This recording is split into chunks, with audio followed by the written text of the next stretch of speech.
ते 6ला उठून साईटला जातो. आता जाऊ शकत नाही कारण 6ला उजाडलेलं नसतं, 6:15ला जातो. तर आजच गेलो याला 6ला काहीच दिसलं. लोक म्हणली थांबा 6:15 वाजले की जरा उजाडेल. उजाडलं मग दिसलं.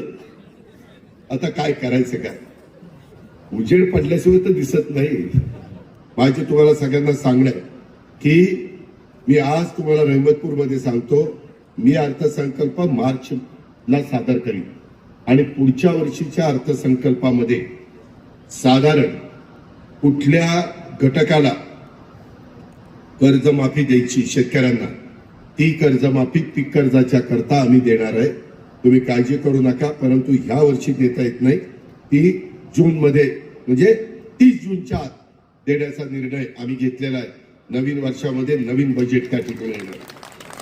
पण मी एकदा सांगितलं बाबांनो, सारखी सारखी कर्जमाफी होणार नाही की लगे माझ्यावर टीका, बघा हे असा करतो, बघा ती तसं करतो. मी आता चांगलं सांगायला गेलो तर काय ह्याच्यात वाईट काय? त्याच्यामध्ये तुम्ही पिकवलेला उसाला दर चांगला मिळाला पाहिजे, तुमच्या कांद्याला दर चांगला मिळाला पाहिजे.